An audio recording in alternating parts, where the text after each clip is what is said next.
Paz do Senhor a todos os irmãos em Cristo Jesus. Isso fala Simão Maurício, pregador, escritor e professor da escola dominical.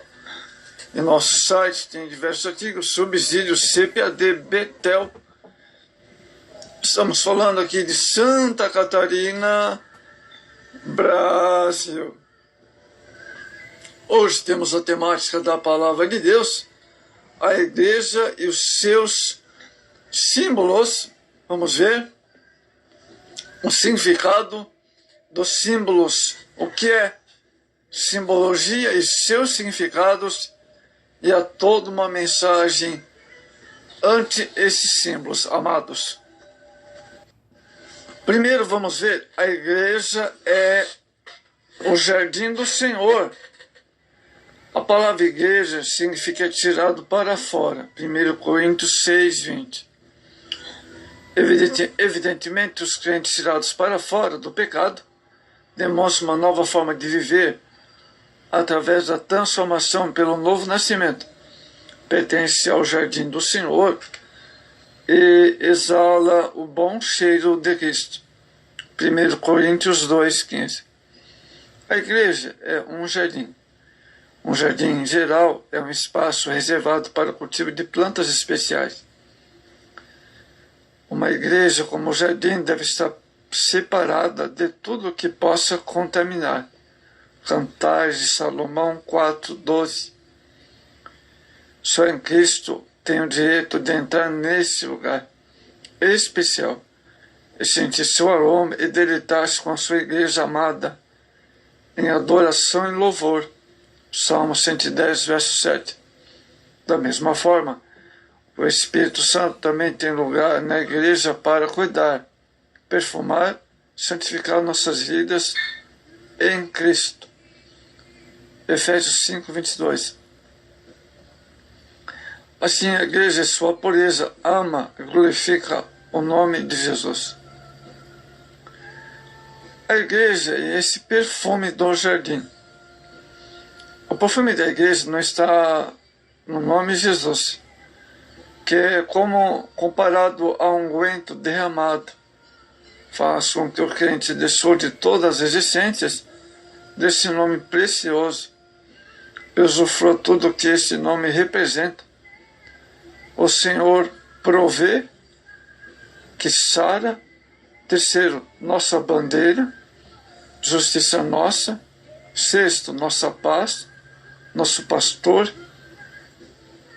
Por último, devemos amar esse nome e reverenciar. O cuidado com o jardim. Através do Espírito Santo, nossas vidas têm sido cuidadas a cada dia. Por sua presença em nós, somos perfumados, podados, tratados, olha, figura de linguagem, ilustração, alicerçados para que sejamos viçosos até a vinda de Jesus. Para que isso aconteça, ele usa a palavra que nos ensina a viver na sua presença, a fim que nenhum se perca, antes que todos nós, como verdadeiros flores, exalemos o bom perfume. Olha só que maravilha, hein? Terceiro, a igreja, um jardim fechado. Na linguagem viva e simbólica de Cantares de Salomão, apresenta a igreja como um jardim fechado. Cantares 4:12. A igreja é fechada para o mundo, o pecado e para tudo que possa contaminar ou estragar sua pureza espiritual. A igreja apresentada por Paulo aos Efésios em sua pureza. Efésios 5, 27. Também a igreja, ela é sol da justiça, refúgio na igreja. O sol da justiça, refúgio na igreja. Vamos ver sobre o sol da justiça. A igreja está voltada para Cristo, o sol da justiça, tornando-se morena de tanto viver buscando sua face. Cantares, capítulo 1, verso 5, 6, fala da igreja. Não devemos nos contentar apenas com primeiros rudimentos. Hebreus 6:1. Mas conhecer o Senhor e prosseguir em conhecê-lo. Oséias 6:3. O andar contínuo com o Senhor da igreja, um novo aspecto, e seus membros deixam aquela aparência de anemia espiritual ou palidez para ganhar uma vida abundante em Cristo. Primeiro, as bênçãos do sol. O sol é luz, a luz é vida. João 1:4. A vida espiritual da igreja está condicionada à comunhão que tem com o sol da justiça, Jesus. Essa comunhão produz bênçãos para a nossa vida espiritual. Por isso o apóstolo Paulo, amados, o apóstolo João, melhor dizendo, recomenda que se andemos na luz, teremos comunhão uns com os outros. Carta de João 1, e o verso 7. A igreja simbolizada pela lua. Vamos ver então o significado dessa figura de linguagem, lua. A lua, por não possuir luz própria, ilumina com maior intensidade, quando está totalmente voltada para o sol. Assim, um clarão da lua assemelha-se à alva ou ao amanhecer. Cantares de Salomão 6:10. O brilho da igreja. Esse fato acontece quando a igreja está voltada para Jesus, nosso sol da justiça. Quando Cristo torna-se anseio da igreja, o alvo da igreja, o tema da igreja, ela prossegue iluminada por Cristo. Olha que maravilha, hein? E assim caminhando vitoriosamente até atingir as qualidades desejadas por Cristo. Dessa forma podemos desenvolver os dons e ministérios recebidos através de Cristo. Efésios 10, Efésios 4:10 ao verso 16. E Coríntios 12, que fala sobre os dons. A igreja é um exército com bandeiras, um exército de valentes. A característica do exército do Senhor é que se compõe de valentes lutando contra o mal. A razão disso é porque não recebemos o espírito de temor, mas sim de fortaleza. 2 Timóteo 1:7. Somos como os gaditas que vieram a Davi no deserto. 1 Crônicas 12:8. Eram varões valentes, amados e ligeiros. Tudo isso porque maior é o que está em nós do que está no mundo. Carta de 1 João 4:4. Na batalha contra o mal, sejamos sempre valentes. Prosseguindo, um exército de armados. O apóstolo Paulo disse, porque as nossas armas, nossa milícia, não são carnais, mas sim poderosas em Deus para a destruição das fortalezas. 2 Coríntios 10:4. Na carta aos Efésios, amados, o mesmo apóstolo especifica as armas da nossa milícia, as quais são verdade, couraça da justiça, calçar os pés na preparação do evangelho da paz, escudo da fé, o capacete da salvação e a espada do Espírito. Efésios 6. Com todo esse arsenal espiritual ao nosso dispor, a igreja segue vitoriosa em nome de Jesus, destruindo as fortalezas do diabo. Terceiro, um exército com bandeira. Quando Deus estabeleceu a ordem para assentamento no tabernáculo do deserto, Números 1, 51.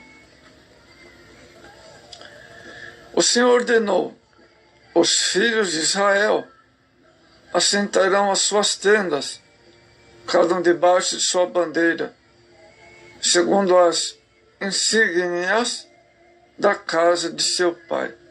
Números 2, verso 2. Desde a época do povo de Deus que viveu debaixo de bandeiras. A bandeira revela as características de um povo ou nação. Da mesma forma, a Igreja de Cristo é um exército com bandeiras. Uma das bandeiras da Igreja é a bandeira do Espírito Santo. Vindo o inimigo como uma corrente das águas, o Espírito do Senhor alvorará contra ela a sua bandeira. Isaías 59 e o verso 19. Outra é a bandeira do Calvário. E ante os povos alvorarei a minha bandeira. Isaías 49 e o verso 2. Certamente esta bandeira traz a cor vermelha, anunciando ao mundo a nossa salvação, que foi comprada com sangue. Apocalipse 5 e o verso 9. A igreja está debaixo dessas bandeiras de vitória, aguardando a bem-aventurança esperança, o aparecimento da glória do grande Deus e nosso Senhor Jesus Cristo. Amados, ao lado do Senhor Jesus, com a atuação do Espírito Santo, a igreja manifesta suas características sobre a terra, vivendo uma vida plena, satisfação espiritual, projetando a imagem e a glória de Cristo para o mundo seja salvo para a glória de Deus, ao mesmo tempo servindo a sombra para o refúgio dos caminhantes, amados. Não há na Bíblia um livro que apresente com tanta perfeição a tipologia que estamos vendo, né? O jardim, o sol da justiça, a lua, a igreja, um exército de bandeiras, tipologias, figuras de linguagem entre Cristo e a sua igreja, como faz o livro de Cantares de Salomão. Ele não traz apenas, amados, um relato de amor do rei de Salomão para com sua esposa, no livro de Cantares. Existem muitas verdades aplicadas a Cristo e a sua igreja. Através da sua linguagem e expressões, podemos compreender o que significa nossa comunhão com Cristo, porque tudo quanto antes foi escrito para o nosso ensino, foi escrito para que pela paciência e consolação das Escrituras temos esperança. Romanos 15, 4. Então, amados, estamos compreendendo nessa simbologia o que chamamos de tipologia, certo? Tipologia é uma figura de linguagem, um modo que Deus comunicou através dessas expressões que vemos como se foram uma ilustração. A derivação da palavra grega tipologia significa forma, que nos tempos bíblicos indicava o modelo original ou protótipo. Além disso, podemos notar, amados, o uso paralelo de figuras de linguagem, juntamente com os tipos, para indicar um exemplo moral a ser seguido. Esta última parte importante dá ênfase no Novo Testamento, na imitação do padrão divinamente ordenado ou exemplificado, primeiramente por Cristo, depois pelos grupos apóstolos, pelos líderes, pela própria comunidade cristã. Todos os crentes, como tais, devem considerar como modelos e padrões de vida que se assemelham a Cristo, amados. Portanto, é importante fazer distinção entre tipos e símbolos e alegoria. O símbolo tem um significado à parte no seu campo semântico, normal e vai além dele para representar um conceito abstrato: cruz, vida, fogo, o julgamento. A alegoria é uma série de metáforas que em cada uma desses acrescenta um elemento para formar um quarto composto de mensagem. Na alegoria do bom pastor, João 10, cada parte transmite um significado. A tipologia, no entanto, lida como um princípio de cumprimento analógico. O símbolo tem correspondência abstrata, ao passo que o evento ou pessoa real e história. Uma alegoria comparada a dois elementos distintos envolve uma história ou um desenvolvimento prolongado de expressões, figuras, ao passo que um tipo é um paralelo entre duas entidades históricas. A alegoria é indireta e implícita, tipo é direto e explícito. Então, a tipologia que estamos vendo envolve uma correspondência analógica de eventos, pessoas, lugares anteriores da história da salvação. Então, amados, em meio a essas ilustrações que acabamos de ver, Deus chamou a igreja a partir do mundo, visando um propósito. Ele pretendia que sua criação tivesse comunhão com ele.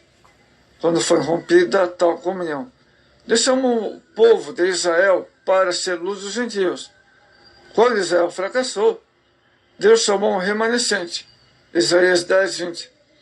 Na plenitude dos tempos, o próprio Deus entrou totalmente na história humana, no nascimento de Cristo, a quem Simeão no tempo chamou de luz para a revelação aos gentios, e glória do teu povo Israel. Jesus passou então a chamar os 12 discípulos como símbolos do novo Israel, dos tempos do fim, que ele estava criando. Esses 12 formaram o núcleo do novo povo de Deus, a igreja. Como Israel, na antiguidade, tem sido chamado a existir, a fim de ser um modelo através do qual toda a humanidade é restaurada à comunhão com seu Criador.